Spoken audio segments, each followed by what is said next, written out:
गुरु की साजी नवाजी हुई गुरु रूप साध संगत जी। गुरु साहिब जी ने बड़ी किरपा बख्शिश की है। सानू सारियां नू अपने चरणों च सद्या है। आवो सिख सतगुरु के प्यारे हो, गावो सच्ची बाणी। बाणी तां गावो गुरु केरी, बाणियां सिर बाणी। अमृतमयी गुरु की बाणी का कीर्तन गुरुद्वारा अमृत प्रकाश विखे बैठ के आप जी ने गुरु के कीर्तनीय सिंघां दी रसना तो सरवण किया है। आपां सारे गुरु तेग बहादुर साहब जी महाराज का शहीदी पूरब मना के हटे हाँ। धर्म हेत साका जिन किया, शीस दिया पर सिर न दिया। गुरु तेग बहादुर साहब जी महाराज सच्चे पातशाह जी ने धर्म की राखी लई अपने शीस का बलिदान दिता है और धर्म की जड़ रखी है। साधु संतां महापुरुषों की रक्षा लई आप जी ने एक कौतक किया है। साधन हेत साधुओं के वास्ते इति जन करी, जिन्होंने एडा वड्डा बलिदान दिता है, शीस दिया। अपने शीस का बलिदान दे के भी सी ना उतरी, मुँह तो हाय सी उफ नहीं कही। बड़े बड़े भारी दुख सह लए हैं ते अपने शीस का बलिदान दे के धर्म की राखी कर दी है। ऐसे गुरुदेव की अमृतमयी गुरबाणी आप जी रोज पढ़ते सुनते हो। सो इस पवित्र स्थान ते भी गुरु महाराज की बाणी विचों एक दो शब्दां की कथा संगतां नाल सांझी करी जाएगी। मन बिरतियां गुरु तेग बहादुर साहब के चरणों च जोड़िए। गुरुदेव के चरणों का ध्यान धर के आखिए सतनाम श्री वाहेगुरु साहिब जी। सतनाम वाहेगुरु साहिब जी। सोठ राग दे विच नौवें पातशाह जी धन गुरु तेग बहादुर साहब जी कथन करते हन। मन री प्रभ की शरण विचारो। ये जिन्नी भी बाणी है गुरु साहब जी ने मन नूं सुनाई है, क्योंकि मन ही सुनता है, मन ही इहदे उत्ते चलता है ते मन का ही उधार होना है। आत्मा का उधार नहीं होना। साध संगत जी आत्मा तो पहला ही उधरी हुई है, उधरे होए नूं की उधार ना होया। जिहड़ा है ही परमेश्वर का रूप अकाल पुरख की जोत है, उस आत्मा नूं तां कोई तारन की लोड़ नहीं। जदों उस आत्मा दे नाल मन जुड़ जाता है ते ओ मन फुरने करता है, ख्याल करता है। चंगे या माड़े अनेकां प्रकार के फुरनियां का समूह ही मन है। आखो श्री वाहेगुरू। असीं कदी भी मन वालों वेले नहीं होए। एक अवस्था है जिथे मन काम नहीं करता, ਉਹਦਾ भी सारिਆਂ ਨੂੰ अनुभव तो है, पर ज्ञान गुरु तो ही मिलता है। जदों मन गूढ़ी नींद में चला जाए, बंदा गूढ़ी नींद में सुता होवे, उदों उसका मन काम नहीं करता। जागण वेले तो हर वेले मन ही चलता है। सुपनियां विच भी मन ही खेड खेडदा है। हाँ, गूढ़ी नींद विच मन का अभाव हुंदा है। गूढ़ी नींद विच मन की होंद नहीं हुंदी। इसे करके गूढ़ी नींद वर्गा सुख भी कोई नहीं। गूढ़ी नींद विच ना दुख का पता लगता है, ना सुख का पता लगता है, ना अपने का पता लगता है, ना बगाने का पता लगता है। गूढ़ी नींद विच कोई शत्रु है जां कोई मित्र है, ਇਹਦਾ भी अनुभव नहीं ਹੁੰਦਾ। सो जदों मन इस तरह की अवस्था में चला जाए ਕਿ ਮਨ ਰਵੇ ਹੀ ਨਾ, ਤਾਂ ਉਸ ਵੇਲੇ ਮਹਾਰਾਜ ਕਹਿੰਦੇ ਇਹ ਮਨ ਲੈ ਜੋ ਉਨਮਨ ਰਹਿ, ਤੋ ਤੀਨ ਲੋਕ ਕੀ ਬਾਤਾਂ ਕਹੈ।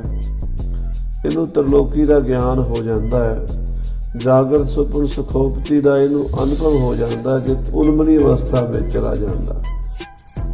ਸਾਰੇ ਮਹਾਪੁਰਸ਼ਾਂ ਨੇ, ਗੁਰੂ ਸਾਹਿਬਾਂ ਨੇ ਮਨ ਉੱਤੇ ਹੀ ਸਾਰਾ ਜ਼ੋਰ ਲਾਇਆ ਹੈ। ਰੋਜ਼ ਪੜ੍ਹਦੇ ਹਾਂ, ਇਹ ਮਨ ਪਿਆਰਿਆ ਤੂੰ ਸਦਾ ਸੱਚ ਸੰਭਾਲੇ, ਇਹ ਕੁਟੰਬ ਤੂੰ ਜੇ ਦੇਖਦਾ ਚੱਲੇ ਨਾ ਹੀ ਤੇਰਾ ਨਾਲੇ। ਸੋ ਮਨ ਨੂੰ ਹੀ ਬਾਣੀ ਸਾਰੀ ਸੁਣਾਈ ਹੈ। ਅੱਜ ਵੀ ਗੁਰੂ ਤੇਗ ਬਹਾਦਰ ਸਾਹਿਬ ਸਾਡੇ ਮਨ ਨੂੰ ਹੀ ਕਹਿ ਰਹੇ ਨੇ ਕਿ ਹੇ ਮੇਰੇ ਮਨ, ਤੂੰ ਪ੍ਰਭੂ ਦੀ ਸ਼ਰਨ ਪੈ ਜਾ, ਵਾਹਿਗੁਰੂ ਦੇ ਪੈਰ ਫੜ ਲੈ, ਉਹਦੇ ਨਾਲ ਤੇਰਾ ਭਲਾ ਹੋਣਾ। ਜੇ ਤੂੰ ਇੱਧਰ ਉੱਧਰ ਭਟਕਦਾ ਰਿਹਾ, ਹੋਰ ਖਿਆਲ ਤੇਰੇ ਅੰਦਰ ਚੱਲਦੇ ਰਹੇ, ਤਾਂ ਇਹ ਖਿਆਲ ਤੈਨੂੰ ਤੰਗ ਕਰਨਗੇ। ਸਾਰੀ ਪਰੇਸ਼ਾਨੀ, ਸਾਰੀ ਚਿੰਤਾ, ਫਿਕਰ ਮਨ ਦੇ ਖਿਆਲਾਂ ਦੀ ਹੀ ਹੈ। ਸੋ ਮਹਾਰਾਜ ਸਾਹਿਬ ਜੀ ਕਿਰਪਾ ਕਰਨ, ਇਹ ਪਵਿੱਤਰ ਜੋ ਬਚਨ ਕਹਿ ਰਹੇ ਨੇ, ਇਹ ਸਾਨੂੰ ਸੁਣਨੇ ਆ ਜਾਣ, ਸਮਝਣੇ ਆ ਜਾਣ।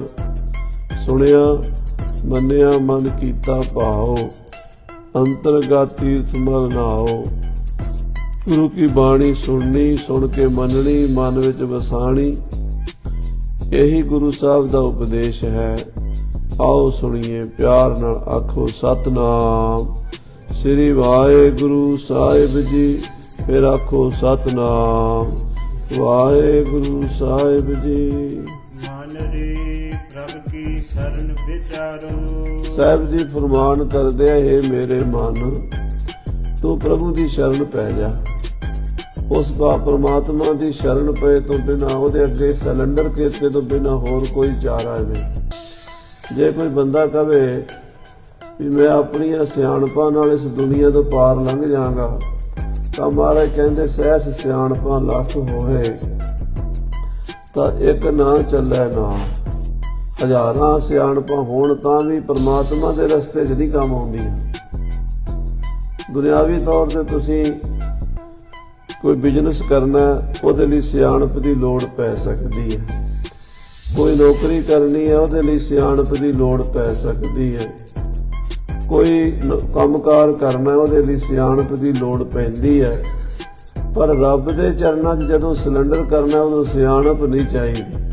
ਜੇ ਸਿਆਣਾ ਬਣੇਗਾ ਤੇ ਤੂੰ ਪ੍ਰਭੂ ਨੂੰ ਨਹੀਂ ਪਾ ਸਕੇਗਾ।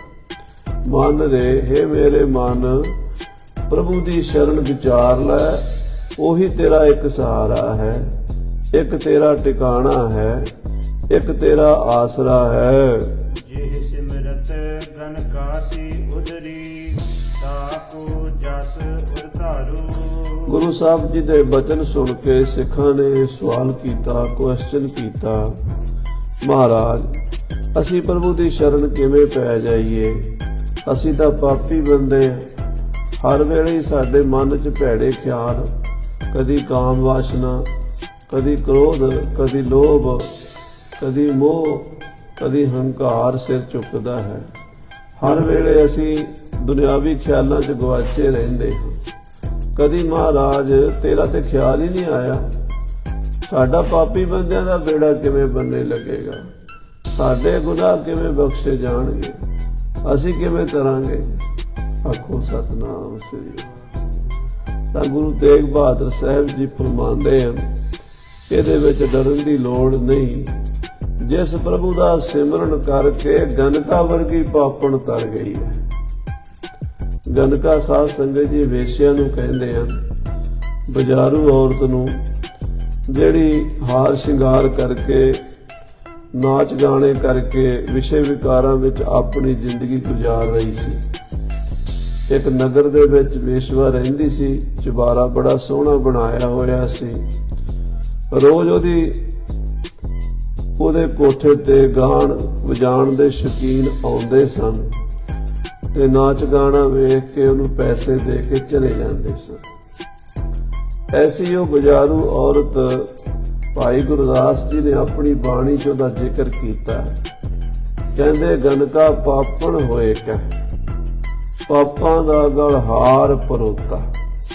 एक ਜਾਂ दो पाप नहीं कीते, ਇੰਨੇ ਕੁ ਪਾਪ ਹੋ ਗਏ ਵੀ ਪਾਪਾਂ ਦਾ ਤੇ ਉਹਦੇ ਗਲ 'ਚ ਹਾਰ ਹੀ ਪੈ ਗਿਆ, ਕਿਉਂਕਿ ਉਹਦੇ ਵਾਸਤੇ ਕੋਈ ਮਰਜ਼ਾਦਾ ਨਹੀਂ ਹੁੰਦੀ। ਰੋਜ਼ ਨਿਤ ਨਵੇਂ ਗਾਹਕ ਆਉਂਦੇ ਹੈ ਤੇ ਉਹ ਆਪਣਾ ਮਨ ਪਰਚਾ ਕੇ ਚਲੇ ਜਾਂਦੇ। ਇੱਕ ਦਿਨ ਕੀ ਹੋਇਆ, ਉਸ ਪਿੰਡ ਦੇ ਵਿੱਚ ਜਿੱਥੇ ਉਹ ਵੇਸ਼ਿਆ ਨਗਰ 'ਚ ਰਹਿੰਦੀ ਸੀ, ਇੱਕ ਮਹਾਂਪੁਰਸ਼ ਸਾਧੂ, ਰਮਤੇ ਸਾਧੂ ਤੁਰਦੇ ਤੁਰਦੇ ਅਚਾਨਕ ਉਹਦੀ ਨਗਰੀ 'ਚ ਆ ਗਏ ਤੇ ਪਿੰਡ ਤੋਂ ਬਾਹਰ ਮੁੰਡੇ ਬੈਠੇ ਸੀ, ਨੌਜਵਾਨ ਬੱਚੇ, ਕੋਈ 15 ਸਾਲਾਂ ਦਾ, ਕੋਈ 18 ਦਾ, ਕੋਈ 20 ਦਾ, ਕੋਈ 22 ਦਾ, ਡੰਗਰ ਚਾਰਨ ਵਾਲੇ। ਪਿੰਡਾਂ ਦੇ ਵਿੱਚ ਬਾਲਦੀ ਮੁੰਡੇ ਡੰਗਰ ਵਾੜ ਦਿੰਦੇ ਨੇ ਛੱਪੜਾਂ ਵਿੱਚ ਤੇ ਪਿੱਪਲਾਂ ਥੱਲੇ ਬਹਿ ਕੇ ਤਾਸ਼ ਖੇਡੀ ਜਾਂਦੇ ਨੇ, ਗੱਪਾਂ ਛੱਪਾਂ ਮਾਰਦੇ ਨੇ, ਕੋਈ ਸ਼ਰਾਰਤ ਸੁੱਝੇ ਤੇ ਸ਼ਰਾਰਤ ਕਰ ਲੈਂਦੇ ਨੇ। ਅੱਜ ਮਹਾਂਪੁਰਸ਼ ਉਹਨਾਂ ਮੁੰਡਿਆਂ ਦੇ ਕੋਲ ਆ ਕੇ ਖਲੋ ਗਏ। ਸੰਤਾਂ ਨੇ ਆਖਿਆ, ਕਾਕਾ ਤੁਹਾਡੇ ਪਿੰਡ ਕੋਈ ਮੰਦਿਰ ਗੁਰਦੁਆਰਾ ਹੈ, ਅਸੀਂ ਰਾਤ ਰਹਿਣਾ। ਸ਼ਰਾਰਤੀ ਮੁੰਡੇ, ਉਹਨਾਂ ਨੂੰ ਸ਼ਰਾਰਤ ਕਰਨ ਦਾ ਮੌਕਾ ਮਿਲ ਗਿਆ। ਉਹ ਤਾਂ ਲੱਭਦੇ ਰਹਿੰਦੇ ਟਾਈਮ ਮਿਲੇ ਇਹੋ ਜਿਹਾ। ਕਹਿੰਦੇ, ਹਾਂ ਬਾਬਾ ਜੀ, ਸਾਡੇ ਪਿੰਡ 'ਚ ਬੜਾ ਵੱਡਾ ਗੁਰਦੁਆਰਾ, ਬੜਾ ਵੱਡਾ ਠਾਕਰ ਦੁਆਰਾ ਮੰਦਿਰ ਹੈ, ਉੱਥੇ ਚਲੇ ਜਾਓ। ਉਹ ਦੇਖੋ ਨਾ ਸਾਹਮਣੇ ਚੁਬਾਰਾ, ਉੱਥੇ ਜਾ ਕੇ ਰਾਤ ਰਹਿ ਲਓ। ਤੇ ਸਾਧੂ ਹੁੰਦੇ ਭੋਲੇ ਸੁਭਾਅ ਦੇ, ਮਹਾਂਪੁਰਸ਼ ਉੱਧਰ ਹੀ ਚੱਲ ਪਏ। ਜਾ ਦਰਵਾਜ਼ਾ ਖੜਕਾਇਆ। ਜਦੋਂ ਬੂਹੇ ਦੇ ਕੁੰਡੀ ਖੜਕਾਈ ਤੇ ਅੰਦਰੋਂ ਦਰਵਾਜ਼ਾ ਖੁੱਲਿਆ। ਵੇਸ਼ਿਆ ਨੇ ਬੂਹਾ ਖੋਲਿਆ। ਸਾਹਮਣੇ ਦੇਖਿਆ ਬੀਤਰਾਗ ਸਾਧੂ, ਭਗਵੇਂ ਕੱਪੜੇ ਪਾਏ ਹੋਏ, ਹੱਥ ਵਿੱਚ ਕਮੰਡਲ ਫੜਿਆ ਹੋਇਆ, ਗਲ ਵਿੱਚ ਮਾਲਾ ਪਾਈ ਹੋਈ ਹੈ, ਮੂੰਹ ਤੋਂ ਪਰਮੇਸ਼ਰ ਦਾ ਨਾਮ ਜਪ ਰਹੇ ਨੇ, ਰਾਮ ਰਾਮ ਰਾਮ ਰਾਮ ਸਿਮਰਨ ਹੋ ਰਿਹਾ। ਮਹਾਂਪੁਰਸ਼ਾਂ ਵੱਲ ਵੇਖ ਕੇ ਵੇਸ਼ਿਆ ਦੇ ਮਨ 'ਚ ਕੀ ਖਿਆਲ ਆਇਆ ਵੀ ਮੇਰੇ ਕੋਲ ਆਉਂਦੇ ਪੈਸੇ ਵਾਲੇ ਬੰਦੇ, ਸ਼ਰਾਬੀ ਕਬਾਬੀ ਬੰਦੇ, ਵੱਡੇ ਅਮੀਰ ਮਾਇਆ ਧਾਰੀ ਬੰਦੇ, ਉਹ ਮੇਰੇ ਕੋਠੇ ਤੇ ਆ ਕੇ ਮੇਰਾ ਨਾਚ ਗਾਣਾ ਸੁਣਦੇ ਨੇ। ਅੱਜ ਕੀ ਭਾਣਾ ਵਰਤਿਆ ਵੀ ਇਹ ਸਾਧੂ ਮਹਾਤਮਾ ਵੀ ਆ ਗਏ ਨੇ, ਮੇਰੇ ਬੂਹੇ ਤੇ ਆ ਗਏ ਨੇ। ਸਾਧ ਸੰਗਤ ਜੀ, ਪਰਮੇਸ਼ਵਰ ਦਾ ਵੀ ਇੱਕ ਧਰਮ ਹੈ। ਹਰ ਇੱਕ ਬੰਦੇ ਦਾ ਕੋਈ ਨਾ ਕੋਈ ਧਰਮ ਹੁੰਦਾ। ਧਰਮ ਇਹਨੇ ਉਹਦੀ ਮਰਜ਼ਾਦਾ ਹੁੰਦੀ, ਉਹਦੇ ਵਿੱਚ ਹੀ ਰਹਿਣਾ ਪੈਂਦਾ। ਵੇਸ਼ਿਆ ਦਾ ਕੀ ਧਰਮ ਹੈ? ਵੇਸ਼ਿਆ ਦਾ ਧਰਮ ਇਹ ਹੈ, ਉਹਦੇ ਬੂਹੇ ਤੇ ਕੋਈ ਵੀ ਆਵੇ ਉਹਨੂੰ ਜੀ ਆਇਆਂ ਕਹਿਣਾ, ਸਤਿਕਾਰ ਦੇਣਾ, ਉਹਨੂੰ ਬਿਠਾਣਾ, ਉਹਦੇ ਨਾਲ ਗੱਲਬਾਤ ਕਰਨੀ ਤੇ ਆਪਣਾ ਜਿਹੜਾ ਵੀ ਉਹਦਾ ਧੰਦਾ ਹੈ, ਕਾਰੋਬਾਰ ਹੈ, ਨਾਚ ਗਾਣਾ ਹੈ, ਉਹ ਨਹੀਂ ਕਰਨਾ। ਹੁਣ ਵੇਸ਼ਿਆ ਨੇ ਉਹਨੂੰ ਸੰਤਾਂ ਨੂੰ ਵੇਖਿਆ ਤੇ ਸੰਤ ਬੋਲ ਪਏ। ਸੋਚ ਰਹੀ ਸੀ, ਅਜੇ ਬੋਲੀ ਨਹੀਂ ਸੀ, ਸੋਚ ਰਹੀ ਸੀ ਵੀ ਮੇਰੇ ਬੂਹੇ ਤੇ ਸੰਤ ਕਿਉਂ ਆ ਗਏ। ਤੇ ਸੰਤ ਕੀ ਬੋਲੇ, ਕਹਿਣ ਲੱਗੇ, ਬੇਟਾ ਇੱਥੇ ਕੋਈ ਮੰਦਿਰ ਗੁਰਦੁਆਰਾ ਹੈ ਜਿੱਥੇ ਰਾਤ ਰਹੀਏ ਅਸੀਂ, ਇਹ ਠਾਕਰ ਦੁਆਰਾ ਹੈ। ਹੁਣ ਵੇਸ਼ਿਆ ਜਿਹੜੀ ਸੀ ਨਾ, ਉਹ ਪੈਰਾਂ ਤੋਂ, ਸਿਰ ਤੋਂ ਲੈ ਕੇ ਪੈਰਾਂ ਤੱਕ ਕੰਬ ਗਈ। ਇੱਕ ਵਾਰੀ ਜਦੋਂ ਦੀ ਜੰਮੀ ਆ, ਮੈਨੂੰ ਕਿਸੇ ਨੇ ਬੇਟਾ ਨਹੀਂ ਕਿਹਾ। ਵੇਸ਼ਿਆ ਨੂੰ ਲੋਕ ਭੈਣ ਜੀ ਨਹੀਂ ਕਹਿੰਦੇ, ਮਾਂ ਜੀ ਨਹੀਂ ਕਹਿੰਦੇ ਤੇ ਬੇਟਾ ਨਹੀਂ ਕਹਿੰਦੇ। ਕਿਸੇ ਨੇ ਧੀ ਨਹੀਂ ਬਣਾਇਆ, ਕਿਸੇ ਨੇ ਭੈਣ ਨਹੀਂ ਬਣਾਇਆ। ਅੱਜ ਤੋਂ ਹੀ ਵੇਸ਼ਿਆ ਨੂੰ ਮਾੜੀ ਨਿਗਾਹ ਨਾਲ ਵੇਖਦੇ। ਮੈਨੂੰ ਅੱਜ ਬੇਟਾ ਕਹਿਣ ਵਾਲਾ ਇਹ ਕੌਣ ਆ ਗਿਆ? ਹੈਰਾਨ ਹੋਈ। ਉਹਨੇ ਆਖਿਆ, ਉਹ ਬਾਬਾ ਜੀ ਬੈਠੋ। ਪੀੜਾ ਦਿੱਤਾ, ਪੀੜੇ ਤੇ ਬਿਠਾ ਲਿਆ ਤੇ ਜਲ ਪਾਣੀ ਪੁੱਛਿਆ। ਕਹਿਣ ਲੱਗੀ, ਮਹਾਂਪੁਰਸ਼ੋ, ਜਦੋਂ ਸੰਤ ਬੈਠ ਗਏ ਨਾ, 2-4 ਮਿੰਟ ਬਾਅਦ ਕਹਿੰਦੀ, ਮਹਾਂਪੁਰਸ਼ੋ, ਜਿੱਥੇ ਤੁਸੀਂ ਆਏ ਹੋ ਨਾ, ਇਹ ਕੋਈ ਮੰਦਿਰ ਗੁਰਦੁਆਰਾ ਨਹੀਂ ਹੈ, ਇਹ ਕੋਈ ਠਾਕਰ ਦੁਆਰਾ ਨਹੀਂ ਹੈ, ਇਹ ਵੇਸ਼ਿਆ ਦਾ ਕੋਠਾ ਹੈ, ਤੁਸੀਂ ਮੇਰੇ ਘਰ ਆਏ ਹੋ, ਮੇਰਾ ਫਰਜ਼ ਬਣਦਾ ਤੁਹਾਡਾ ਸਤਿਕਾਰ ਕਰਾਂ, ਪਰ ਇਹ ਸੰਤਾਂ ਦੇ ਬਹਿਣ ਦੀ ਖਲੋਣ ਦੀ ਥਾਂ ਨਹੀਂ। ਹੁਣ ਤੁਸੀਂ ਆ ਹੀ ਗਏ ਹੋ ਤੇ ਮੇਰੇ ਤੇ ਇੰਨੀ ਕਿਰਪਾ ਕਰੋ, ਕੁਝ ਮਿੰਟ ਮੇਰੇ ਵਾਸਤੇ ਕੱਢੋ ਤੇ ਮੈਨੂੰ ਉਪਦੇਸ਼ ਦਿਓ। ਮੈਨੂੰ ਇਹ ਦੱਸੋ ਮਹਾਰਾਜ, ਮੇਰਾ ਉਧਾਰ ਕਿਵੇਂ ਹੋਵੇਗਾ? ਆਖੋ ਸ੍ਰੀ ਵਾਹਿਗੁਰੂ। ਸਾਧ ਸੰਗਤ ਜੀ, ਆਪਾਂ ਰੋਜ਼ ਅਰਦਾਸ ਵਿੱਚ ਵੀ ਪੜ੍ਹਦੇ ਹਾਂ ਤੇ ਬਾਣੀ 'ਚ ਵੀ ਲਿਖਿਆ ਹੋਇਆ ਕਿ ਸਹੀ ਪਿਆਰੇ ਮਿਲੋ ਜਿਨ੍ਹਾਂ ਮਿਲਿਆ ਤੇਰਾ ਨਾਮ ਚਿਤ ਆਵੇ। ਕਿਉਂਕਿ ਇਨਸਾਨ ਜੋ ਕੁਛ ਵੀ ਬਣਦਾ ਹੈ, ਜੋ ਕੁਛ ਵੀ ਆਪਾਂ ਬਣੇ ਆ, ਸੰਗਤ ਤੋਂ ਹੀ ਬਣੇ ਆ। ਜੋ ਜੈਸੀ ਸੰਗਤ ਮਿਲਾ ਸੋ ਤੈਸੋ ਫਲ ਖਾਏ। ਜਿਹੜਾ ਬਿਜ਼ਨਸਮੈਨ ਲੋਕਾਂ ਦੀ ਸੰਗਤ ਕਰਦਾ ਹੈ, ਬਿਜ਼ਨਸ ਦੀਆਂ ਗੱਲਾਂ ਸੁਣਦਾ ਹੈ, ਬਿਜ਼ਨਸ ਦੀਆਂ ਗੱਲਾਂ ਤੇ ਫੋਕਸ ਕਰਦਾ ਹੈ, ਇੱਕ ਦਿਨ ਵੱਡਾ ਬਿਜ਼ਨਸਮੈਨ ਬਣ ਜਾਂਦਾ ਹੈ। ਜਿਹੜਾ ਡਾਕਟਰਾਂ ਨਾਲ ਰਹਿੰਦਾ, ਡਾਕਟਰੀ ਦੀ ਪੜ੍ਹਾਈ ਕਰਦਾ ਹੈ, ਡਾਕਟਰਾਂ ਦੇ ਕੋਲ ਗੱਲਾਂ ਬਾਤਾਂ ਕਰਦਾ ਸੁਣਦਾ, ਇੱਕ ਦਿਨ ਉਹ ਡਾਕਟਰ ਬਣ ਜਾਂਦਾ ਹੈ। ਵਕੀਲਾਂ ਦੇ ਕੋਲ ਰਹਿਣ ਵਾਲਾ ਇੱਕ ਦਿਨ ਵਕੀਲ ਬਣ ਜਾਂਦਾ ਹੈ। ਸਾਧਾਂ ਦੇ ਕੋਲ ਰਹਿਣ ਵਾਲਾ ਸਾਧ ਬਣ ਜਾਂਦਾ ਤੇ ਚੋਰਾਂ ਕੋਲ ਰਹਿਣ ਵਾਲਾ ਚੋਰ ਬਣ ਜਾਂਦਾ ਹੈ। ਹਰ ਇੱਕ ਬੰਦੇ ਦੀ ਸੰਗਤ ਹੀ ਉਹਨੂੰ ਜੋ ਬਣਾਉਂਦੀ ਹੈ ਉਹ ਬਣਦਾ ਹੈ। ਜੋ ਜੈਸੀ ਸੰਗਤ ਮਿਲੇ ਸੋ ਤੈਸੋ ਫਲ ਖਾਏ। ਅੱਜ ਸੰਗਤ ਮਿਲ ਗਈ ਸਾਧੂ ਦੀ। ਸਾਧੂ ਦੀ ਸੰਗਤ ਦਾ ਗੁਰਬਾਣੀ 'ਚ ਬਹੁਤ ਜ਼ਿਆਦਾ ਮਹੱਤਵ ਦੱਸਿਆ ਗਿਆ। ਰੋਜ਼ ਸੁਖਮਨੀ ਸਾਹਿਬ ਵਿੱਚ ਆਪਾਂ ਪੜ੍ਹਦੇ ਹਾਂ, ਅਗੰਮ ਅਗਾਧ ਪਾਰ ਬ੍ਰਹਮ ਸੋਏ, ਜੋ ਜੋ ਕਹੈ ਸੋ ਮੁਕਤਾ ਹੋਏ, ਸੁਨ ਮੀਤਾ ਨਾਨਕ ਬਿਨਵੰਤਾ, ਸਾਧ ਜਨਾਂ ਕੀ ਅਚਰਜ ਕਥਾ। ਪਰਮੇਸ਼ਰ ਦੇ ਪਿਆਰਿਆਂ ਦੀ ਗੱਲ ਵੱਖਰੀ ਹੈ, ਸੰਸਾਰ ਤੋਂ ਅਚਰਜ ਖੇਡ ਹੈ। ਉਹ ਤਾਂ ਜਿਹਨੂੰ ਵੀ ਮਿਲ ਜਾਂਦੇ ਆ ਨਾ, ਆਪਣੇ ਵਰਗਾ ਨਹੀਂ ਬਣਾਉਂਦੇ, ਰੱਬ ਵਰਗਾ ਬਣਾ ਦਿੰਦੇ ਆ। ਆਖੋ ਸਤਿਨਾਮ ਸ੍ਰੀ। ਗੰਗਾ ਕੇ ਸੰਗ ਸਲਤਾ ਬਿਗਰੀ।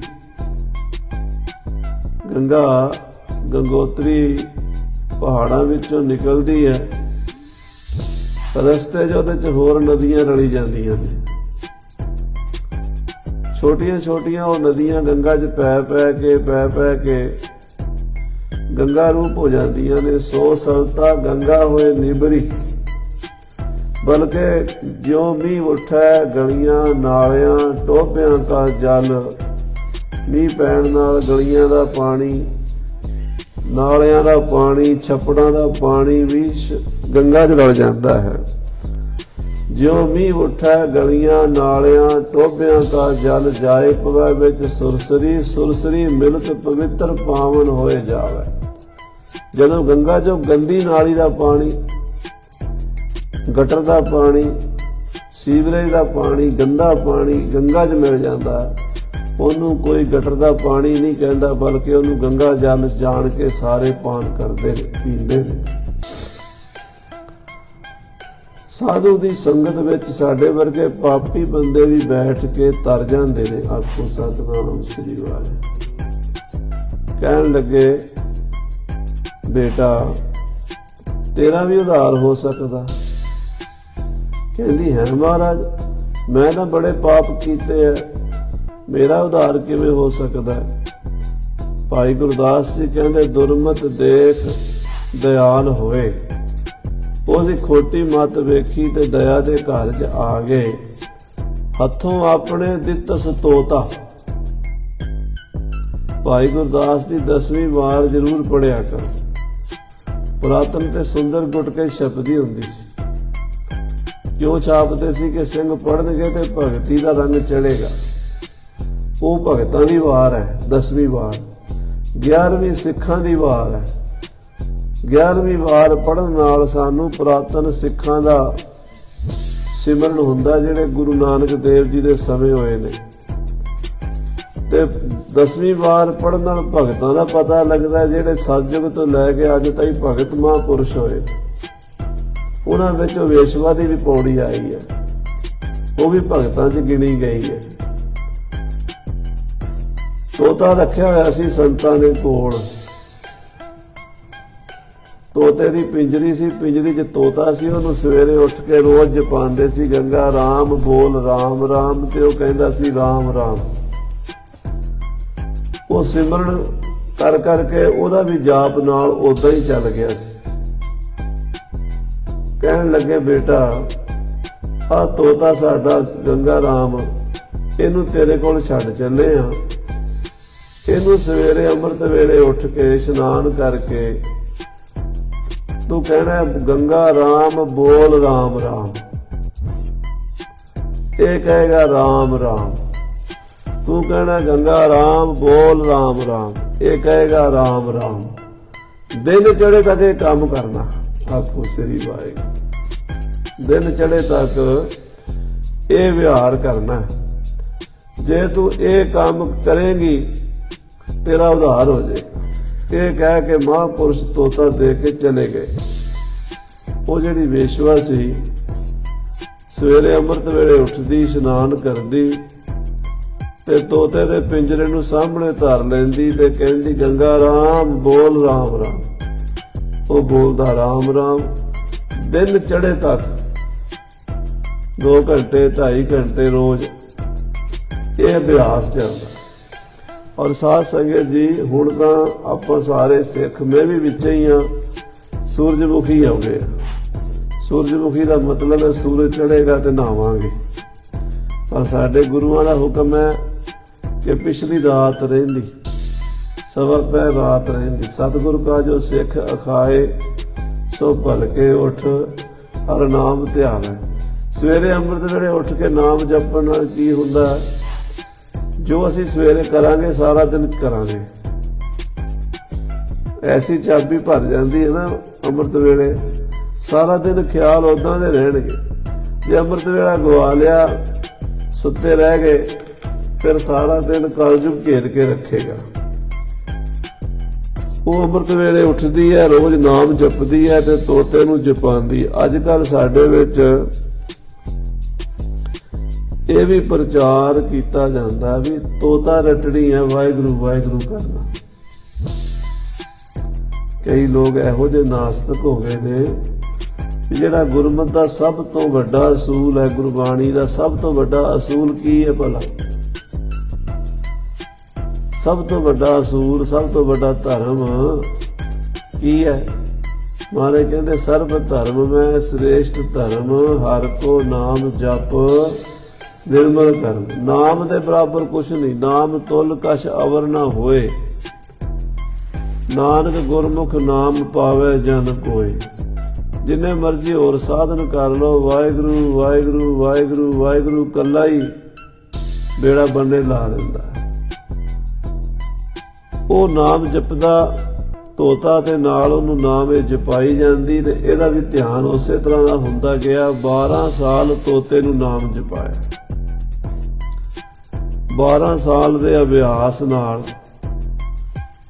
ਮਨ ਦੀ ਬਿਰਤੀ ਬਦਲਦੀ ਗਈ, ਵਿਕਾਰ ਸੜਦੇ ਗਏ, ਵਿਚਾਰ ਸ਼ੁਭ ਹੁੰਦੇ ਗਏ, ਪਰਮਾਤਮਾ ਦੇ ਵਿੱਚ ਧਿਆਨ ਜੁੜਨ ਲੱਗ ਪਿਆ। ਕਿਉਂਕਿ ਸਾਧ ਸੰਗਤ ਜੀ ਅਸੀਂ ਬੁਰੇ ਪਾਸੇ ਕਿਉਂ ਜਾਂਦੇ ਆ? ਸ਼ਰਾਬ ਪੀਂਦੇ ਆ, ਚੋਰੀ ਕਰਦੇ ਆ, ਬੇਵਿਚਾਰ ਕਰਦੇ ਆ, ਜੂਆ ਖੇਡਦੇ ਆ। ਕਿਉਂ ਜਾਂਦੇ ਆ ਭਲਾ? ਮਨ ਨੂੰ ਸੈਟੀਸਫਾਈ ਕਰਨ ਵਾਸਤੇ, ਮਨ ਟਿਕ ਜਾਵੇ। ਕੁਝ ਸਮਾਂ ਘੁੱਟ ਸ਼ਰਾਬ ਪੀਵਾਂਗੇ, ਖਿਆਲ ਭੁੱਲਣਗੇ, ਮਨ ਸ਼ਾਂਤ ਹੋ ਜਾਏਗਾ। ਜੂਆ ਖੇਡਾਂਗੇ ਕੁਝ ਮਿੰਟ, ਉੱਥੇ ਮਨ ਦੀ ਥੋੜੀ ਜਿਹੀ ਮਨ ਦੀ ਬਿਰਤੀ ਟਿਕ ਜਾਏਗੀ, ਉਸ ਪਾਸੇ ਲੱਗੇ ਰਹਾਂਗੇ। ਤਾਸ਼ ਖੇਡਾਂਗੇ, ਕੋਈ ਆਪਾਂ ਹੋਰ ਮਾੜਾ ਕੰਮ ਕਰਾਂਗੇ ਤੇ ਸਾਡਾ ਮਨ ਕੁਝ ਖੁਸ਼ ਹੋਵੇਗਾ। ਇਹ ਸੋਚ ਕੇ ਆਪਾਂ ਕਰਦੇ। ਚੰਗਾ ਵੀ ਆਪਾਂ ਇਸੇ ਕਰਕੇ ਹੀ ਕਰਦੇ ਹਾਂ ਵੀ ਮਨ ਖੁਸ਼ ਹੋਵੇ, ਮਾੜਾ ਵੀ ਇਸੇ ਕਰਕੇ ਕਰਦੇ ਹਾਂ ਕਿ ਮਨ ਖੁਸ਼ ਹੋਵੇ। ਪਰ ਜਿਹੜੇ ਕੰਮ ਨਾਲ ਮਨ ਨੂੰ ਸ਼ਾਂਤੀ ਮਿਲਣੀ ਹੈ ਉਹ ਮਹਾਰਾਜ ਨੇ ਇੱਕੋ ਹੀ ਦੱਸਿਆ, ਜਪ ਮਨ ਸਤਨਾਮ ਸਦਾ ਸਤਨਾਮ, ਹਲਤ ਪਲਤ ਮੁਖ ਉਜਲ ਹੋਈ ਹੈ। ਨਿਤ ਧਿਆਈਐ ਹਰ ਪੁਰਖ ਨਿਰੰਜਨ। ਇਹ ਵੇਸ਼ਵਾ ਜਿਹੜੀ ਨਾਮ ਜਪਦੀ ਜਪਦੀ ਜਪਦੀ ਨਾਮ ਰੂਪੀ ਹੋ ਗਈ। ਭਾਦਰੋਂ ਦਾ ਮਹੀਨਾ, ਜੂਨ ਜੁਲਾਈ ਦਾ ਮਹੀਨਾ, ਅਗਸਤ ਦਾ ਮਹੀਨਾ, ਬਰਸਾਤਾਂ ਪੈਂਦੀਆਂ ਨੇ ਤੇ ਕੀੜੇ ਮਕੌੜੇ ਬਹੁਤ ਨਿਕਲ ਆਉਂਦੇ ਨੇ। ਭਾਦਰੋਂ ਦੇ ਮਹੀਨੇ ਵਿੱਚ ਉਸ ਤੋਤੇ ਨੂੰ ਅੰਮ੍ਰਿਤ ਵੇਲੇ ਉੱਠ ਕੇ ਜਪਾ ਰਹੀ ਸੀ, ਸਤਨਾਮ ਬੋਲ ਰਾਮ ਰਾਮ, ਗੰਗਾ ਰਾਮ ਬੋਲ ਰਾਮ ਰਾਮ। ਉਹ ਨਾਮ ਜਪਦੀ ਜਪਦੀ ਨੂੰ ਊਂਘ ਆ ਗਈ, ਨੀਂਦ ਆ ਗਈ। ਸਵੇਰੇ ਕਈ ਵਾਰੀ ਆਪਾਂ ਨਿਤਨੇਮ ਕਰਨ ਬੈਠਦੇ ਹਾਂ, ਨੀਂਦ ਜ਼ੋਰ ਪਾਉਂਦੀ ਹੈ। ਵਾਹਿਗੁਰੂ ਵਾਹਿਗੁਰੂ ਕਰਦੇ ਹਾਂ ਤਾਂ ਵੀ ਝਪਕੀ ਆ ਜਾਂਦੀ ਹੈ। ਉਹ ਜਿਹੜੀ ਝਪਕੀ ਆਉਂਦੀ ਹੈ ਨਾ, ਉਹ ਵੀ ਸਾਧ ਸੰਗਤ ਜੀ ਬੜੇ ਫਾਇਦੇ ਵਾਲੀ ਚੀਜ਼ ਹੁੰਦੀ ਹੈ। ਆਖੋ ਸ੍ਰੀ ਵਾਹਿਗੁਰੂ। ਇਸ ਗੱਲ ਦਾ ਅਭਿਆਸੀਆਂ ਨੂੰ ਪਤਾ ਹੈ। ਵਾਹਿਗੁਰੂ ਵਾਹਿਗੁਰੂ ਵਾਹਿਗੁਰੂ ਵਾਹਿਗੁਰੂ ਵਾਹਿਗੁਰੂ ਵਾਹਿਗੁਰੂ ਕਰਦੇ ਹਾਂ, ਜਦੋਂ ਅੱਖ ਲੱਗੇਗੀ ਧਿਆਨ ਵਾਹਿਗੁਰੂ ਵਿੱਚ ਹੋਵੇਗਾ, ਬਿਰਤੀ ਜੁੜ ਜਾਏਗੀ। ਉਹ ਵਾਹਿਗੁਰੂ ਕਿਆ ਹੈ ਨਿਸ਼ਾਨੇ ਤੇ ਪਹੁੰਚ ਜਾਂਦਾ ਹੈ। ਰਾਤੀ ਸੌਣ ਲੱਗਿਆ ਤੁਸੀਂ ਕਥਾ ਸੁਣਦੇ ਆ, ਨਾਮ ਸਿਮਰਨ ਕਰਦੇ ਆ, ਸੌਂ ਜਾਓ। ਸਵੇਰੇ ਉੱਠੋਗੇ ਮੂੰਹ ਤੋਂ ਵਾਹਿਗੁਰੂ ਹੀ ਨਿਕਲੇਗਾ। ਉਹ ਹੁਣ ਜਪਦੀ ਜਪਦੀ ਜਪਦੀ ਏਦਾਂ ਊਂਘ ਆ ਗਈ, ਅੱਖ ਲੱਗ ਗਈ ਤੇ ਉਧਰੋਂ ਸੱਪ ਆਇਆ। ਸੱਪ ਨੇ ਆ ਕੇ ਤੋਤਾ ਖਾ ਲਿਆ। ਜਦੋਂ ਸੱਪ ਨੇ ਤੋਤਾ ਖਾ ਲਿਆ ਤੇ ਸੱਪ ਉੱਥੇ ਬੈਠ ਗਿਆ। 5-7 ਮਿੰਟ 10 ਮਿੰਟ ਬਾਅਦ ਇਹ ਵੇਸ਼ਿਆ ਦੀ ਅੱਖ ਖੁੱਲੀ। ਇਹਨੇ ਆਵਾਜ਼ ਮਾਰੀ, ਗੰਗਾ ਰਾਮ ਬੋਲ ਰਾਮ ਰਾਮ। ਹੁਣ ਉਹ ਜਿਉਂਦਾ ਹੁੰਦਾ ਤੇ ਬੋਲਦਾ, ਉਹ ਤਾਂ ਵਿਚਾਰਾ ਜਾ ਚੁੱਕਾ ਸੀਗਾ। ਇਹਨੇ ਇੱਕ ਦੋ ਆਵਾਜ਼ਾਂ ਮਾਰੀਆਂ, ਜਦੋਂ ਆਵਾਜ਼ ਨਹੀਂ ਆਈ ਇਹਨੇ ਸੋਚਿਆ ਵੀ ਸ਼ਾਇਦ ਸੌਂ ਗਿਆ, ਇਹਨੂੰ ਵੀ ਨੀਂਦ ਆ ਗਈ। ਪਿੰਜਰੀ 'ਚ ਹੱਥ ਪਾ ਕੇ ਹਿਲਾਉਣ ਲੱਗੀ, ਉੱਥੇ ਸੱਪ ਬੈਠਾ ਸੀ। ਉਹਨੇ ਡੰਗ ਮਾਰ ਦਿੱਤਾ। ਕਈ ਸੱਪ ਐਸੇ ਜ਼ਹਿਰੀਲੇ ਹੁੰਦੇ ਨੇ, ਨਾਲ ਦੀ ਨਾਲ ਹੀ ਡੰਗਦਿਆਂ ਸਾਰ ਹੀ ਖਤਮ ਕਰ ਦਿੰਦੇ। ਉਸੇ ਵੇਲੇ ਹੀ ਸਵਾਸ ਨਿਕਲ ਗਏ ਮੂੰਹ ਤੋਂ, ਰਾਮ ਰਾਮ ਰਾਮ ਰਾਮ। ਭਾਈ ਗੁਰਦਾਸ ਜੀ ਕਹਿੰਦੇ, ਗਈ ਬੈਕੁੰਠ ਦੀਵਾਨ ਚੜ, ਨਰਕੇ ਵਿੱਚ ਨਾ ਖਾਧ ਸਗੋਤਾ। ਉਸੇ ਵੇਲੇ ਉਹਦੇ ਲਈ ਸਵਰਗ ਤੋਂ ਵਿਮਾਨ ਆਏ, ਦੇਵਤੇ ਆਏ ਲੈਣ। ਜਮਦੂਤ ਕਹਿੰਦੇ ਨੇ ਸਾਰੀ ਉਮਰ ਪਾਪ ਕੀਤੇ ਹੈ, ਇਹ ਸਵਰਗਾਂ 'ਚ ਨਹੀਂ ਜਾ ਸਕਦੀ ਹੈ ਤੇ ਨਰਕਾਂ 'ਚ ਜਾਏਗੀ। ਉਹ ਕਹਿੰਦੇ ਬੇਸ਼ੱਕ ਇਹਨੇ ਸਾਰੀ ਉਮਰ ਪਾਪ ਕੀਤੇ ਹੈ, ਪਰ ਇਹਨੇ ਅਖੀਰਲੇ ਵੇਲੇ ਪਰਮੇਸ਼ਰ ਦਾ ਨਾਮ ਜਪਿਆ ਹੈ। ਅੰਤ ਕਾਲ ਨਾਰਾਇਣ ਸਿਮਰੈ, ਐਸੀ ਚਿੰਤਾ ਮੈਂ ਜੇ ਮਰੈ। ਵਾਹਿਗੁਰੂ ਵਾਹਿਗੁਰੂ ਕਰਦਿਆਂ ਹੋਇਆਂ ਇਹਦੇ ਪ੍ਰਾਣ ਨਿਕਲ, ਇਹ ਹੁਣ ਨਰਕਾਂ 'ਚ ਨਹੀਂ ਜਾ ਸਕਦੀ। ਆਖੋ ਸਤਨਾਮ ਸ੍ਰੀ। ਮਨ ਰੇ ਪ੍ਰਭ ਕੀ ਸ਼ਰਨ ਵਿਚਾਰੋ। ਗੁਰੂ ਤੇਗ ਬਹਾਦਰ ਸਾਹਿਬ ਜੀ ਫਰਮਾਉਂਦੇ ਹੈ, ਇਹ ਮੇਰੇ ਮਨ, ਤੂੰ ਆਪਣੇ ਮਾਲਕ ਦੀ, ਆਪਣੇ ਸੁਆਮੀ ਦੀ, ਆਪਣੇ ਪਰਮੇਸ਼ਰ ਦੀ ਸ਼ਰਨ ਪੈ ਜਾ। ਜੈ ਸਿਮਰਤ ਗਨਕਾ ਸੀ ਉਦਰੀ, ਜਿਹਦਾ ਸਿਮਰਨ ਕਰਕੇ ਗਨਕਾ ਵਰਗੀ ਵੇਸ਼ਵਾ ਤਰ ਗਈ ਹੈ, ਤਾਕੋ ਜਸ ਉਰ ਧਾਰੋ। ਉਹਦਾ ਜਸ ਆਪਣੇ ਹਿਰਦੇ 'ਚ ਤੂੰ ਵਸਾ ਲੈ। ਤੂੰ ਕਹਿੰਦਾ ਮੈਂ ਪਾਪੀ ਹਾਂ, ਮੈਂ ਤਰ ਨਹੀਂ ਸਕਦਾ। ਭਗਤ ਰਵਿਦਾਸ ਜੀ ਨੇ ਬਾਣੀ 'ਚ ਬਚਨ ਲਿਖਿਆ ਹੈ, ਐਸੇ ਦੁਰਮਤ ਨਿਸਤਰੇ ਤੂੰ ਕਿਉਂ ਨਾ ਤਰੈ ਰਵਿਦਾਸ। ਜੇ ਉਹੋ ਜਿਹੇ ਪਾਪੀ ਤਰ ਗਏ ਨੇ, ਤੂੰ ਕਿਉਂ ਨਹੀਂ ਤਰੇਗਾ? ਤੂੰ ਵੀ ਤਰ ਜਾਏਗਾ। ਬਸ ਜਪਣ ਦੀ ਲੋੜ ਹੈ, ਵਾਹਿਗੁਰੂ ਵਾਹਿਗੁਰੂ ਵਾਹਿਗੁਰੂ ਵਾਹਿਗੁਰੂ। ਤੂੰ ਹੀ ਹੈ ਮਹਾਰਾਜ, ਤੂੰ ਹੀ ਹੈ। ਐਸਾ ਪਰਮੇਸ਼ਰ ਦੇ ਚਰਨਾਂ 'ਚ ਸਿਰ ਸੁੱਟ ਕੇ ਸਰੈਂਡਰ ਕਰਕੇ ਜੋ ਨਾਮ ਜਪਣਾ ਹੈ, ਉਹ ਜੀਵ ਦਾ ਕਲਿਆਣ ਕਰ ਦਿੰਦਾ। ਇਹ ਗਨਕਾ ਵੀ ਸਾਧ ਸੰਗਤ ਜੀ ਦੋ ਹੋਈਆਂ। ਇੱਕ ਦੀ ਸਾਖੀ ਆਪਾਂ ਸੁਣੀ ਹੈ, ਇੱਕ ਹੋਰ ਵੀ ਆਉਂਦੀ ਹੈ। ਉਸ ਗਨਕਾ ਦਾ ਨਾਮ ਪਿੰਗਲਾ ਸੀ। ਰਾਜੇ ਜਨਕ ਦੇ ਰਾਜ ਵਿੱਚ ਰਹਿੰਦੀ ਸੀ। ਬਹੁਤ ਪੁਰਾਣੇ ਯੁੱਗ ਦੀ ਬਾਤ ਹੈ। ਉਹ ਵੇਸ਼ਿਆ ਰਾਤ ਨੂੰ ਹਾਰ ਸ਼ਿੰਗਾਰ ਲਾ ਕੇ ਬੈਠ ਜਾਂਦੀ ਤੇ ਜਿਹੜਾ ਕੋਈ ਗਾਹਕ ਆਉਂਦਾ ਉਹਦਾ ਮਨੋਰੰਜਨ ਕਰਦੀ, ਮਾਇਆ ਲੈਂਦੀ। ਅੱਜ ਹਾਰ ਸ਼ਿੰਗਾਰ ਲਾ ਕੇ ਬੈਠੀ, बैठे रात बीत गई, कोई आया ही नहीं। जदों कोई आया नहीं ते मन दे विच अमृत वेला हो गया ते ख्याल आया कि ये मेरे मन तू माड़े कम्मां लई गाहकां नूं उडीक रहा है। जे किते रात प्रभु दे भगती विच, प्रभु दी याद विच, प्रभु नूं उडीकण विच ला दिंदी ते फिर की बनना सी। आखो श्री वाहिगुरू। उत्थे एक ख्याल नहीं जिंदगी बदल दित्ती। वो परमेश्वर नूं याद करदी करदी ब्रह्म ज्ञानी हो गई, मुक्त हो गई। सो सतगुरु कहंदे भाई ऐसी कोई बात नहीं कि पापी बंदा तर नहीं सकदा, पापी बंदा नाम जप नहीं सकदा, पापी दा उद्धार हो नहीं सकता। ये गल नहीं है, बल्कि वड्डे अजान मुग्ध निस्तारे, वड्डे वड्डे महापापी भी परमेश्वर के नाम ने तार दिते है। तुसी आज ही जपना शुरू कर दिओ, तुहाडा बड़ी छेती भवसागर तो बेड़ा बनने लगेगा। ये नौवें पातशाह जी प्रमाण करते हैं। विश्राम दे के गुरुदेव जी कथन करते हैं। अटल भयो तू जाके सिमरन और निर्भय पद पाया। फिर दूसरी मिसाल ध्रुव दी देंदे हैं। सतयुग दे विच राजा उतानपाद होया, उहदियां दो राणियां सी। वड्डी दे पेट तो ध्रुव जी पैदा होए ते दूसरी तो उत्तम नाम दा लड़का पैदा होया। ਜਿਹੜੀ ਧਰੂ ਦੀ ਮਾਂ ਸੀ ਉਹ ਸਾਧੂ ਬਿਰਤੀ ਵਾਲੀ ਸੀ, ਥੋੜਾ ਸ਼ਰਮ ਧਰਮ ਵਾਲੀ ਸੀ, ਤੇ ਜਿਹੜੀ ਦੂਸਰੀ ਰਾਣੀ ਸੀ ਉਹ ਹਾਰ ਸ਼ਿੰਗਾਰ ਕਰਕੇ ਚਲਾਕ ਹੁਸ਼ਿਆਰੀ ਨਾਲ ਰਾਜੇ ਨੂੰ ਆਪਣੇ ਕਾਬੂ ਕੀਤਾ ਹੋਇਆ ਸੀ। ਕਈ ਬੀਬੀਆਂ ਦਾ ਇਦਾਂ ਦਾ ਵਿਚਾਰ ਹੁੰਦਾ ਵੀ ਘਰ ਵਾਲੇ ਨੂੰ ਆਪਣਾ ਗੁਲਾਮ ਬਣਾ ਕੇ ਰੱਖਣਾ, ਉਹ ਮੇਰੇ ਕਹਿਣੇ ਤੋਂ ਬਾਹਰ ਨਾ ਜਾਵੇ। ਬਿਰਤੀ ਹੁੰਦੀ ਹੈ। ਐਸੀ ਬਿਰਤੀ ਦੇ ਵਿੱਚ ਰਾਜਾ ਉਤਾਨਪਾਦ ਆਪਣੀ ਉਸ ਘਰਵਾਲੀ ਦਾ ਗੁਲਾਮ ਬਣਿਆ ਹੋਇਆ ਸੀ। ਇੱਕ ਦਿਨ 5 ਸਾਲ ਦਾ ਬੱਚਾ ਖੇਡਦਾ ਖੇਡਦਾ ਪਿਤਾ ਦੀ ਗੋਦੀ 'ਚ ਆ ਕੇ ਬੈਠ ਗਿਆ। ਭਾਈ ਗੁਰਦਾਸ ਜੀ ਕਹਿੰਦੇ ਤੂੰ ਹੱਸਦਾ ਘਰ ਆਇਆ, ਕਰ ਪਿਆਰ ਪਿਓ ਪੁੱਛਣ ਦਿੱਤਾ। ਹੁਣ ਪਿਓ ਨੇ ਤਾਂ ਬੱਚਾ ਆਪਣਾ ਚੁੱਕਣਾ ਹੀ ਸੀ ਗੋਦੀ। ਰਾਜੇ ਉਤਾਨਪਾਦ ਨੇ 5 ਸਾਲ ਦੇ ਬੱਚੇ ਨੂੰ ਗੋਦੀ 'ਚ ਬਿਠਾਇਆ, ਮੂੰਹ ਚੁੰਮਿਆ, ਪਿਆਰ ਕੀਤਾ।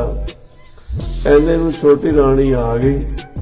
ਉਹਨੇ ਵੇਖਿਆ ਮਤਰੇਈ ਦਾ ਪੁੱਤਰ ਰਾਜੇ ਦੀ ਗੋਦੀ 'ਚ, ਮੇਰੇ ਪਤੀ ਦੀ ਗੋਦੀ 'ਚ ਬੈਠਾ। ਈਰਖਾ ਨਾਲ ਸੜ ਗਈ, ਬਾਹੋਂ ਪਕੜ ਉਠਾ ਲਿਆ, ਮਨ ਵਿੱਚ ਰੋਸ ਮਤਰੇਈ ਕੀਤਾ। ਬਾਂਹ ਤੋਂ ਫੜ ਕੇ ਮਤਰੇਈ ਮਾਂ ਨੇ ਝਟਕਾ ਮਾਰਿਆ, ਉੱਠ ਇੱਥੋਂ। ਜੇ ਪਿਓ ਦੀ ਗੋਦੀ 'ਚ ਬਹਿਣ ਦਾ ਇੰਨਾ ਸ਼ੌਂਕ ਸੀ ਤੇ ਮੇਰੀ ਕੁੱਖ ਤੋਂ ਜਨਮ ਲੈਣਾ ਸੀ।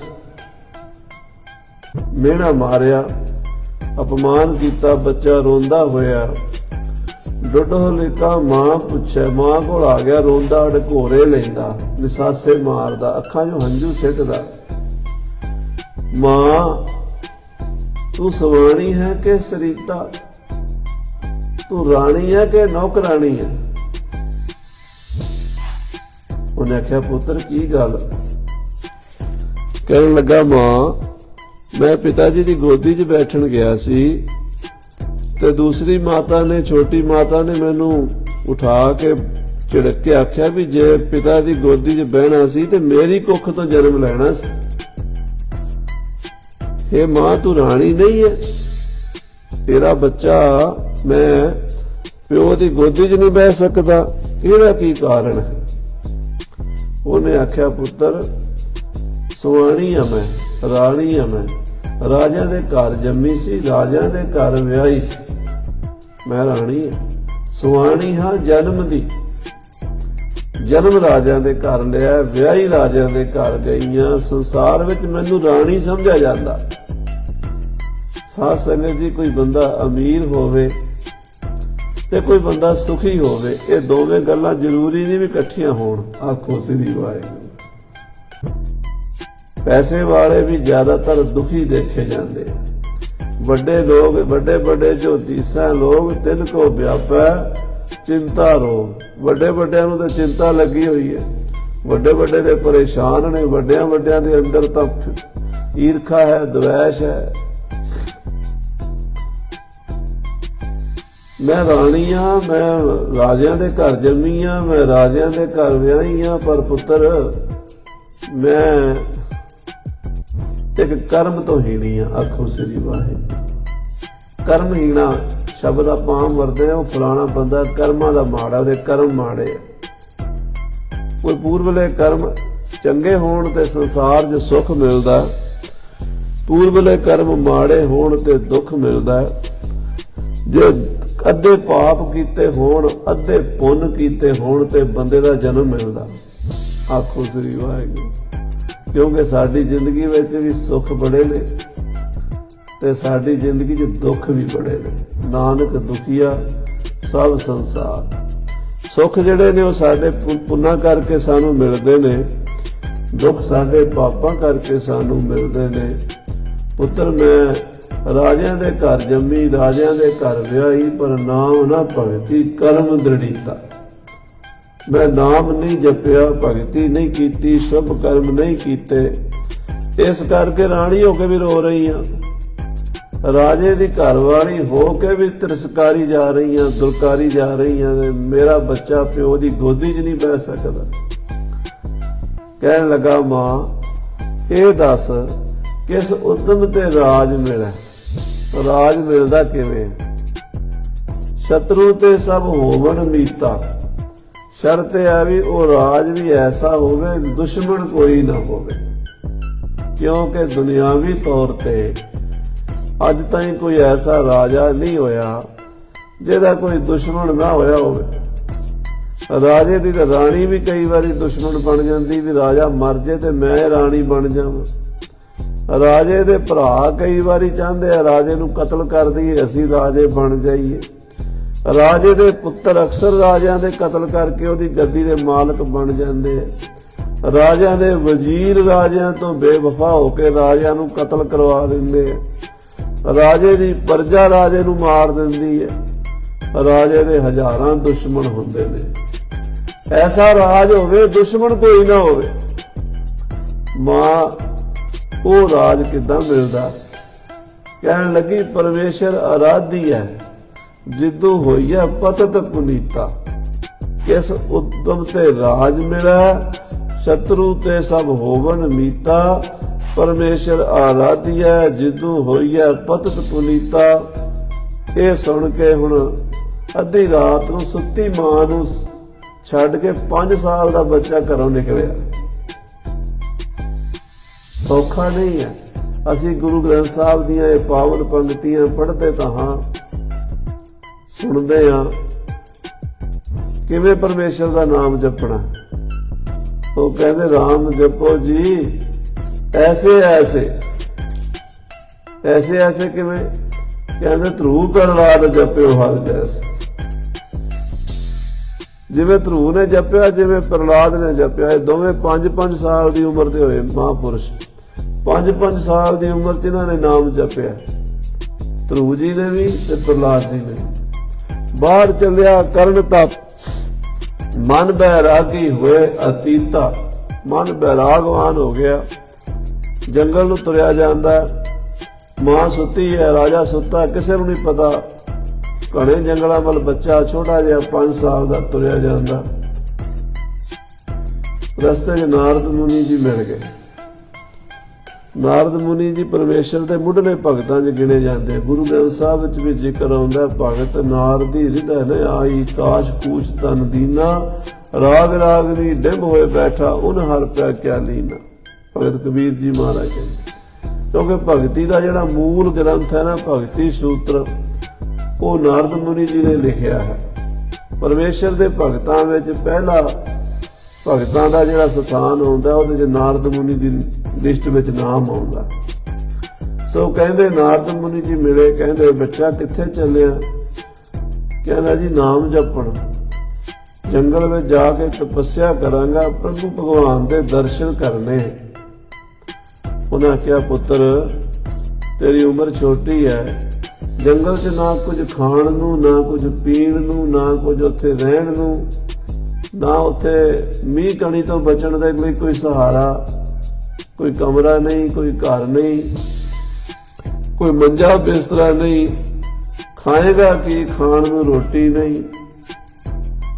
कहण लगा महापुरुषो तो भुखा रहांगा, गर्मी सर्दी धुप छां शरीर ते सवांगा, पर परमेश्वर के दर्शनां तो बिना वापस नहीं मुड़ांगा। तुसीं मेरी मदद कर सकते हो, मैनूं कोई गुरमंत्र दे दिओ।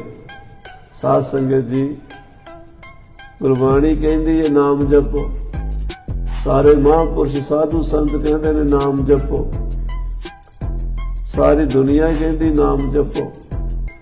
पर जदों नाम जपना शुरू करांगे उदों दसो किहड़ी चीज की लोड़ पेगी? सब तो इंपोर्टेंट किहड़ी चीज उस वेले चाहिदी तुहानूं? गुरमंत्र। आखो श्री वाहिगुरू।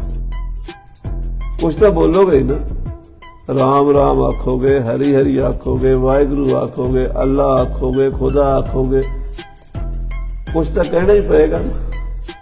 जे कोई अखर ही ना होया, गुरमंत्र ही ना होया, आप इन्हां बच्चों नूं कहिए नाम जपो, ये पुछणगे भी किहड़ा जपीए, की आखीए।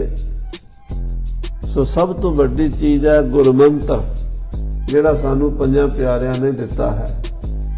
आम तौर पर अपने अज अमृत छकण वेले जाते लोग अमृत छक के भी आ जाते, उन्हें पूछिए की दसिया सी, वो कहते जी उन्होंने दसिया सी 5 ककार पाने हैं, थोड़े बड़े गल्लां थोड़ी पूरियां तो याद रहिंदियां ने, 5 प्यारे दी थोड़ियां पाने आके दसते, बाहर मुखी गल्लां ही करते हैं।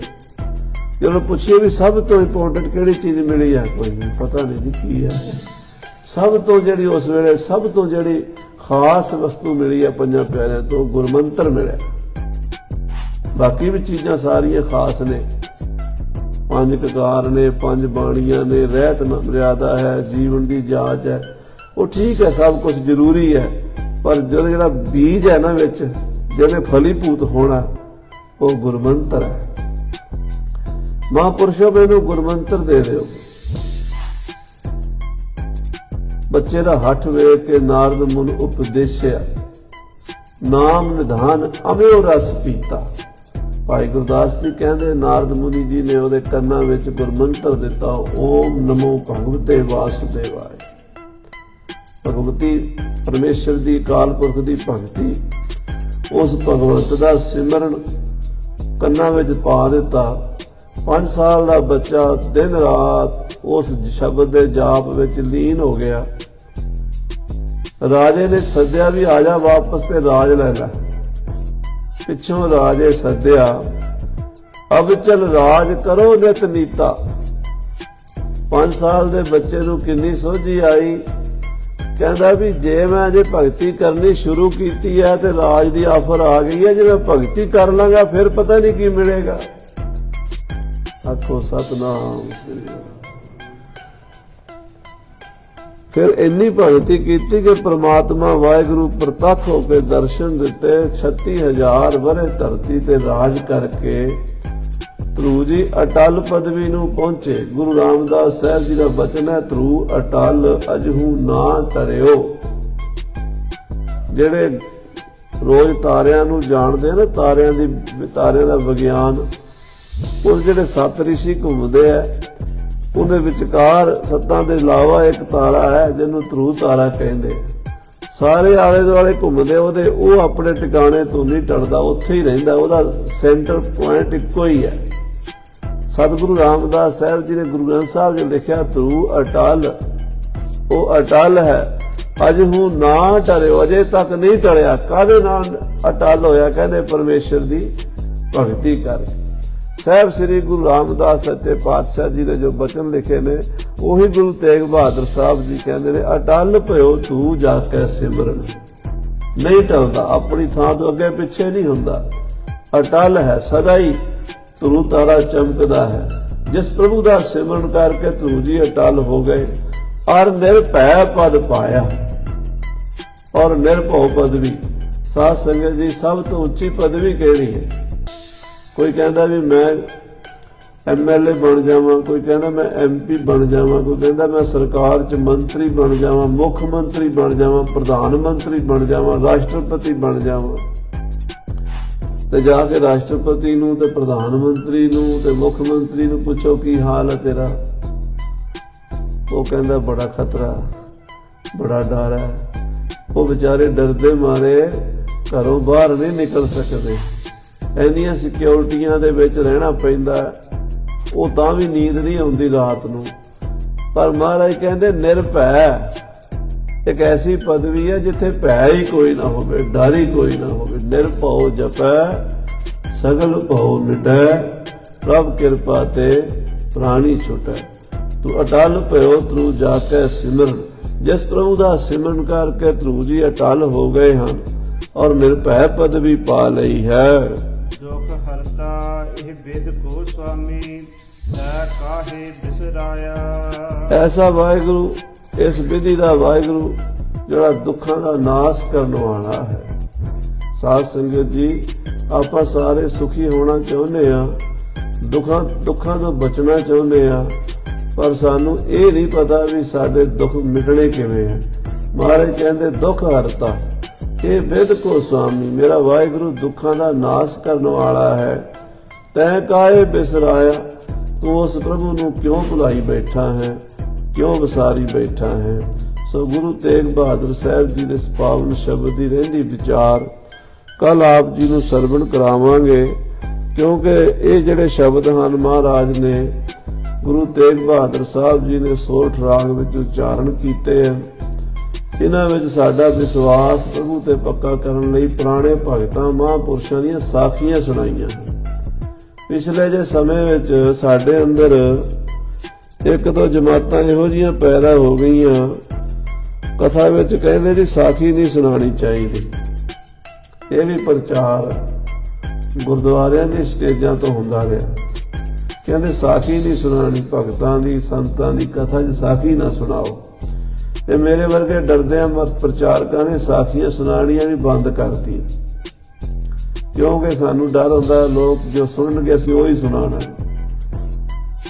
पर नहीं, गुरु अर्जन देव साहब जी दा बसंत राग विच पवित्र शब्द आउंदा, सुन साखी मन जप प्यार।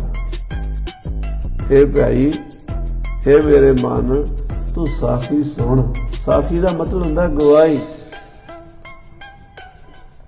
कोई ऐसी उदाहरण देनी, एग्जाम्पल देनी, फलाने बंदे ने आ काम कीता सी,